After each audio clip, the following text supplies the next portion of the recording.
لا انا كنت عايز ان انا اعمل معاك مناظره كامله عن الموضوع ده، مش اسئله، لان لا الموضوع انت طويل مش. مش هينفع.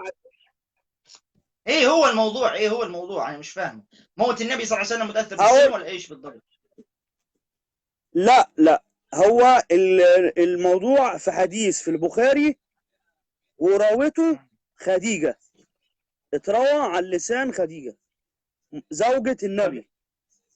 خديجه لم تروي احاديث.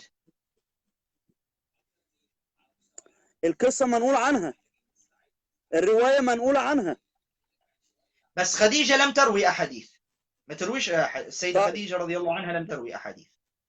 ماشي، لكن الحديث منقول عنها، يعني هي اتروى، لا طيب يعني ايش؟ اتقال. اه ايش ايه هو هو؟ الحديث؟ اه سحر محمد، مم. كيف تم سحره لمدة 40 يوم. على نفس مقياس تجربه يسوع بالشيطان 40 يوم. ماشي. لا لا لا لا لا لا لا، بس هذا لا مقارنة بذاك خالص، لأن طيب ماشي. الملكين بيجوا في القصة، الملكين يأتون في القصة، واحد عند مم. الرأس واحد عند القدم، والآخر يقول للثاني ماذا أصاب هذا الرجل؟ يقول له الملاك إنها تمام. مردة، وما انه ايه؟ حدث له. انه ايه؟ مردة أو مرض، مرض. مريضا يعني، مرض. جميل. صحيح. ف- فيقول له بل إنه سحره فتى، لا ما تمام. اعرفش اسم الفتى، يهودي، والسحر تمام. على مشط في فهمت بير، السؤال. عارف ملقاه في عارف بير. عارف طيب يا سؤالك، اخ عارف زين، سؤالك. هذا لا يروج لا يروج الدجل. تمام، فهمت سؤالك. أول نقطة لازم نعرف أن الأنبياء هم بشر، يصيبهم كما يصيب أي بشر آخر. الفرق إنهم هم يوحى إليهم. قل إنما أنا بشر مثلكم يوحى إلي. هذا ما قاله الله عز وجل عن النبي صلى الله عليه وسلم في سورة الكهف. اثنين، السحر هو مرض من الأمراض، وأنت بنفسك الآن لما قرأت الرواية قال مرضة. قرأت الآن أنت الرواية، والرواية تقول مرضة. وكذلك النبي صلى الله عليه وسلم في الحديث ماذا قال؟ قال أما أنا فقد شفاني الله. أما أنا فقد شفاني الله. فلما قال شفاني الله هذا يدل أنه هو كان مريض وقد شفاه الله عز وجل، وهذا ما موجود في الرواية نفسها، مرضة. هذا ثانيا. وطبعا أي المرض ليس عيب، فسيدنا أيوب مرض أكثر من 20 عام تقريبا مرض، وهذا الكلام موجود في كتابه. النقطة الثالثة أن النبي صلى الله عليه وسلم في نفس هذه القصة عرف من هو الذي سحره، وعرف مكان السحر. النبي صلى الله عليه وسلم ذهب وأخبر الصحابة بأن يذهبوا إلى المكان الفلاني، وقال لهم، وهذا موجود في الأحاديث، وقال لهم ستجد السحر في المكان هذا وهذا. وذهبوا الصحابة وجدوا بالفعل السحر في هذا المكان، وقال لهم أن الذي سحرني اسمه كذا وكذا، وهو اسمه لبيد.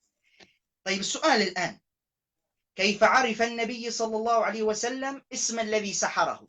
وكيف عرف مكان المكان الذي موجود فيه السحر؟ كيف عرف إن لم يكن الله هو الذي أخبره؟ أجبني على هذه النقطة. الملكين الاثنين هم اللي قالوا،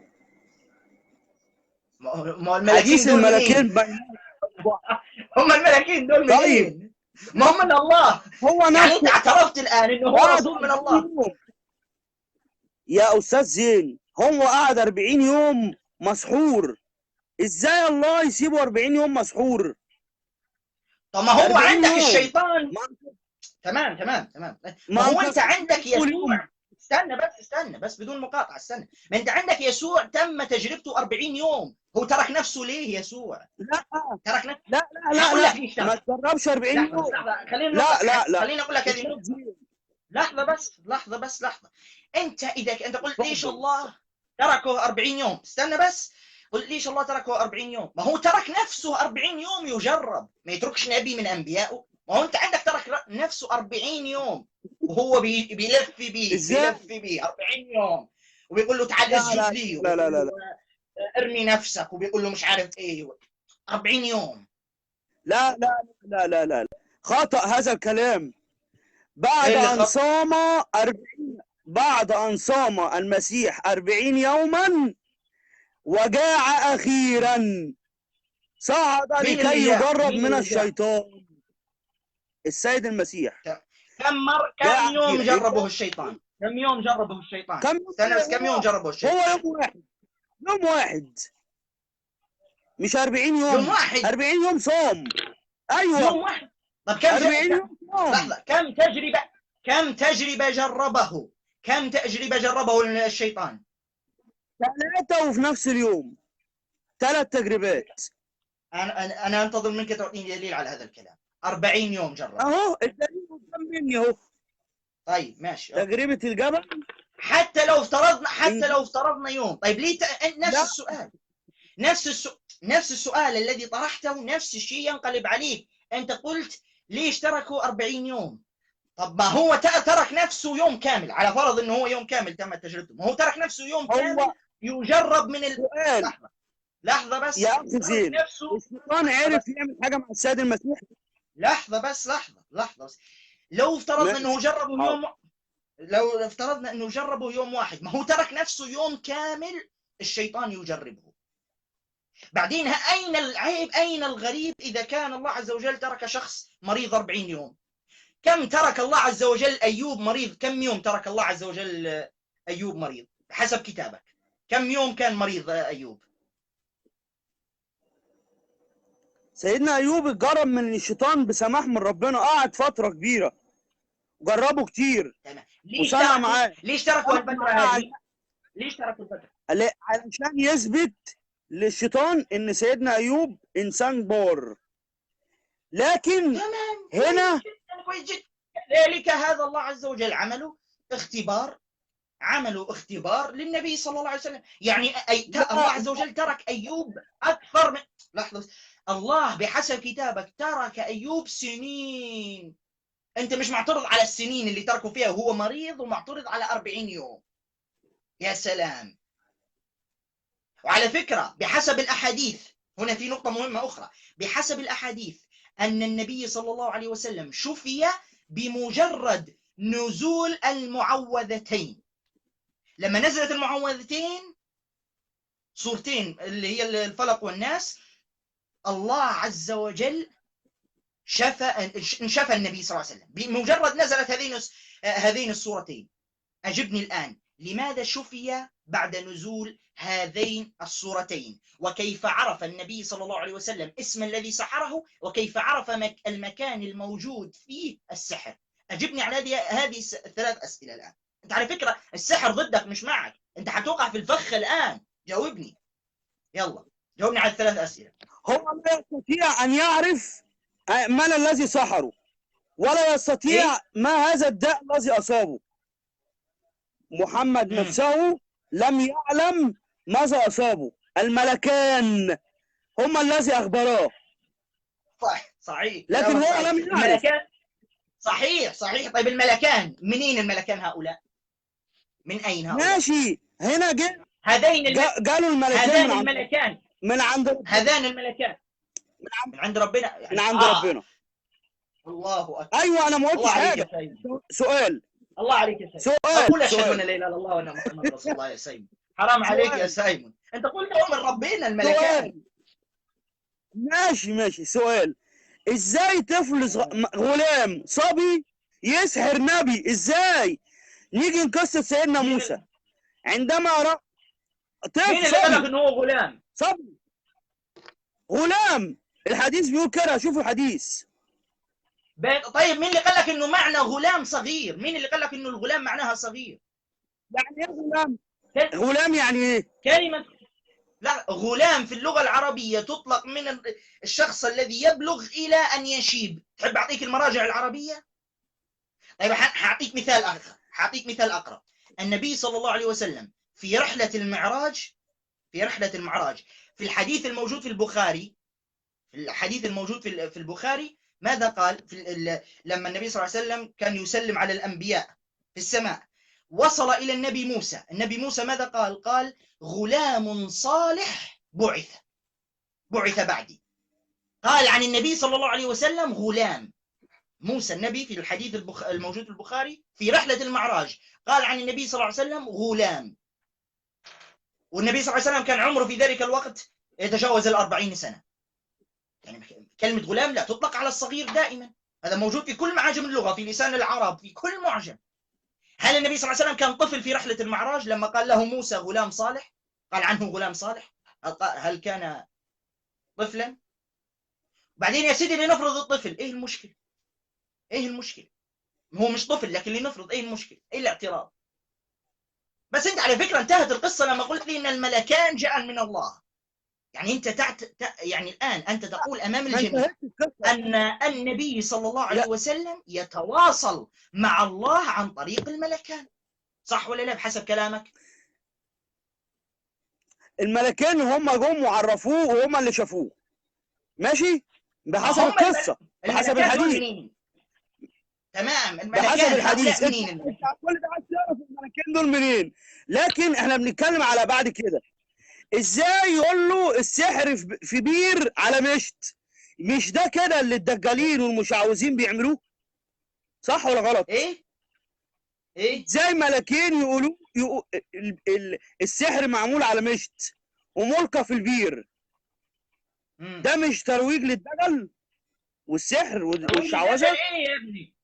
فين ترويج للدجل؟ هنا بيوضح له، لا هنا بيقول له مكان وجود السحر. اين الترويج هنا؟ هو يقول له مكان وجود السحر عشان يروح ويشيل السحر هذا وينفك عنه السحر. فين الترويج للدجل؟ ترويج للدجل ما عندناش احنا.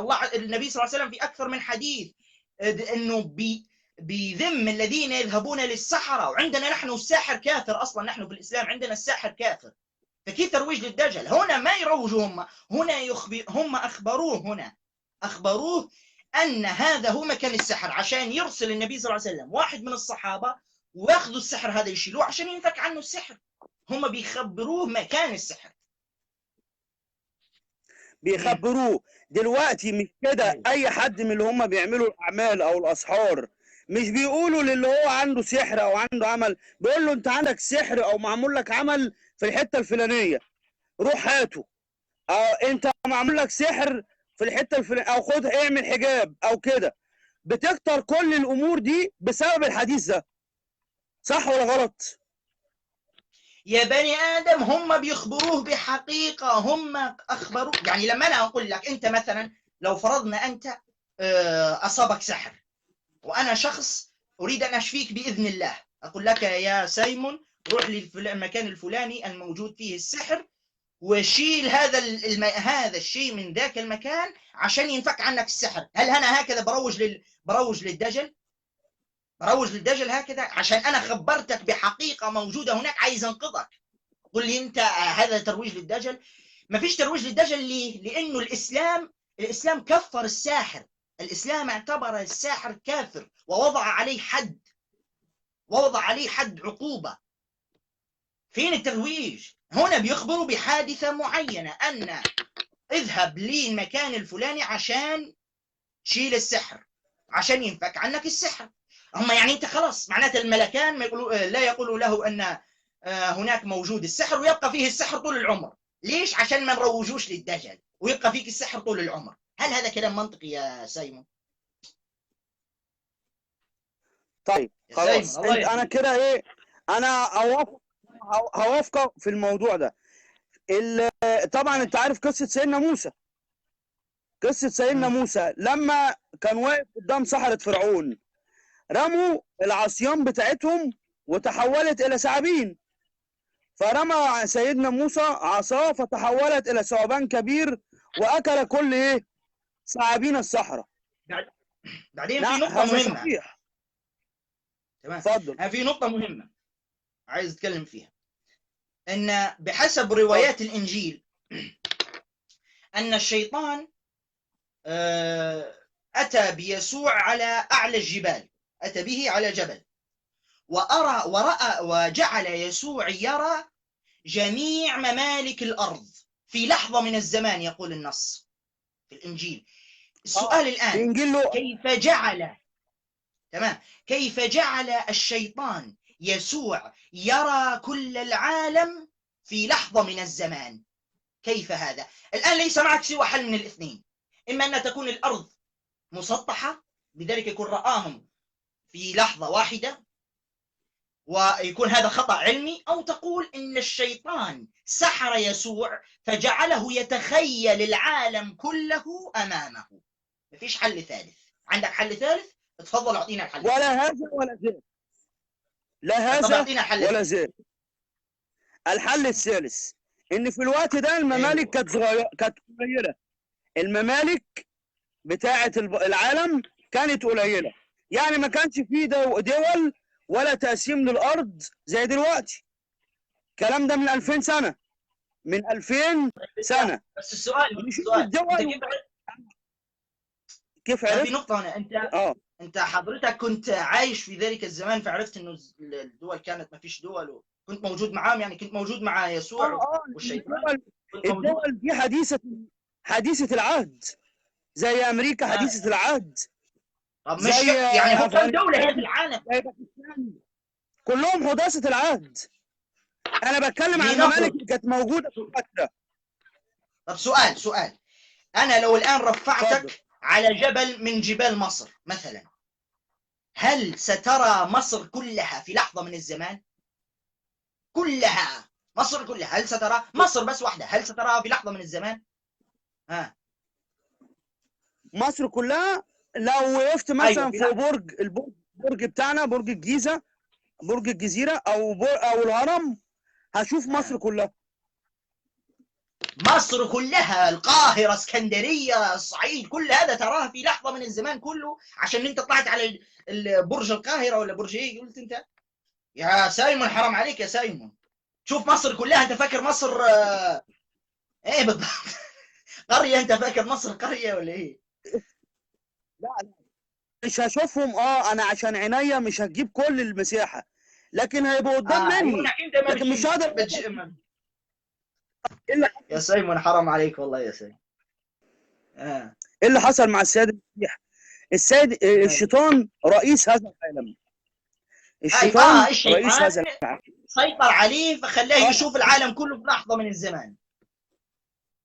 اسمعني بس، قال له ايه؟ قال له كل الممالك دي صارت ليا وانا اعطيها لمن اشاء، فان خررت وسجدت لي اعطيك كل هذا ايه؟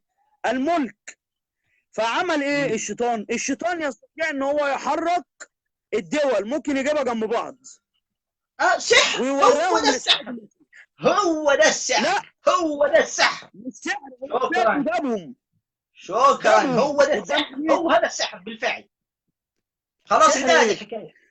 هو ده يخليه يتخيل ايوه هو طبعا مش عارف انت اخترعتها منين انه يجيب الدول كلها. ما علينا، انت حاليا حتبقى تخترع ان شاء الله، كل دقيقه تخترع شيء ان شاء الله. حنشوف لسه اختراعات جديده، لسه في اختراعات جديده، بس هذا الاختراع بالفعل اختراع جميل. هو هذا السحر، جاب له كل ممالك الدنيا امامه وشافها في لحظه من الزمان. فهذا هو السحر يا استاذ سايمون، الله يهديك يا استاذ سايمون.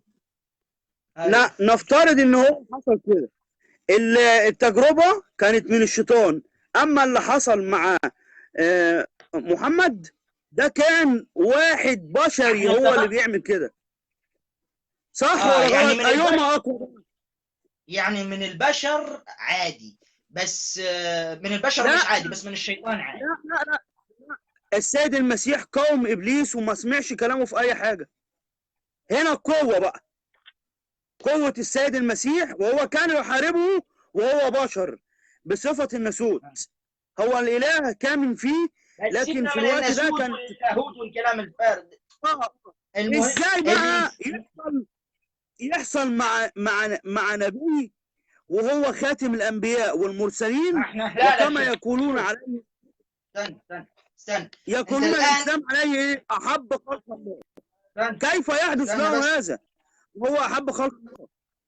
استنى بس انت الان بتعيد وبتكرر اتفقنا على موضوع السحر وقلت لي خلاص انا هوافقك في النقطه دي، وانتقلنا لموضوع يسوع. ليه دلوقتي بتعيد الكره من جديد؟ انا ما بحبش الاعاده. انت في البدايه مش انت قبل بعيد، شويه قلت لي مش خلاص بعيد اتفقت يا لا اخ لحظه، انت زين، يا اخ زين. اتفقت معايا وقلت لي انا موافقك في النقطه دي وانتهينا منها. ليه بتكرر؟ ما بحبش انا التكرار. يا تقول لي مش موافق معاك ونكمل في الموضوع، يا ما تقول لي موافق وننتهي من الموضوع ده ننتقل لموضوع اخر. خلاص ماشي، عايز تنتقل لموضوع اخر، لكن برضو الحديث في الموضوع ده لسه ما انتهاش، علشان انا عايز اعرف ازاي نبي يتعرض لسحر ومع كل اللي حصل معاه ده. مفيش حد من الانبياء حصل لهم كده. وموسى ايه اللي حصل معاه؟ موسى في بتاع الصحراء سيدنا في سفر موسى الخروج ما يدروش عليه، ايه ما يدروش عليه، ايه ما يدروش يا عليه ابني؟ الصحراء منه. انا مش عارف ليه يعني انت بتعيد وبتكرر. قلت لك وشرحت لك بالتفصيل ان السحر مرض، والحديث بنفسه يقول النبي صلى الله عليه وسلم اما انا فقد شفاني الله، والحديث نفسه بيقول مرضى. انت بنفسك قرأتها مرضى، يعني السحر نوع من انواع المرض. ما هو ايوب مرض اكثر من 20 سنه. ليه ما تقول ما فيش نبي يتصاب بالسحر؟ ما هو السحر مرض من الامراض، حاربوا وايوب اصيب بالمرض. الشيطان نفسه اللي كان بيحارب سيدنا ايوب، مش واحد، مش بشر اللي سحر. انت ليه مش قادر تفهمني؟ لا اله انا بتكلم ان ده الشيطان كان بيحاربه. الشيطان نفسه اللي محدش يقدر عليه جرب انسان عادي، لكن بشر يسحر نبي ازاي؟ ما كيف انت يعني؟ البشر، ما انت البشر ضربوا الهك وصلبوه. ايه مستغرب عشان يسحروا نبي؟ ما انت ضربوا الهك وصلبوه على الصليب. يعني انت هو مستبعد جاي. انه ضربوا لا انت يعني متعجب ازاي انسان يتسبب في مرض النبي ومش مستغرب انه الهك المتجسد تم ضربه بالقلم بالقلم والضرب. يعني لطموه، النص يقول في الانجيل ماشي ماشي. لطموه وصلبوه وبصقوا هو عليه. مش مستغرب من الامور دي كلها. هو جاي، هو جاي عشان كده، جاي عشان يفدي البشر، لكن بعد فداء جاي البشر. عشان كده، مش جاي عشان كده. اه حصل معاه ولا ما حصلش معاه؟ ما- حصل، خلاص انتهت. يعني انت مستغرب انه الاله يضرب ويلطم على وجهه، مش مستغرب انه انسان يتسبب في مرض للنبي صلى الله عليه وسلم.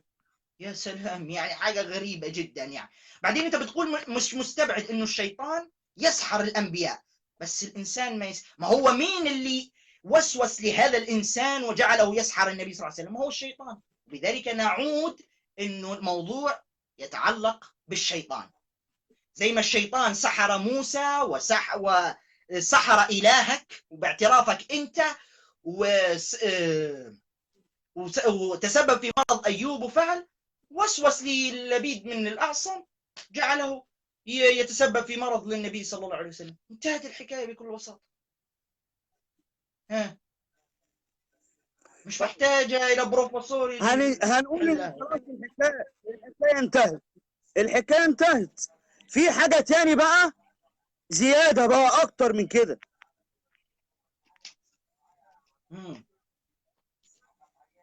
موضوع السحر خلاص. كيف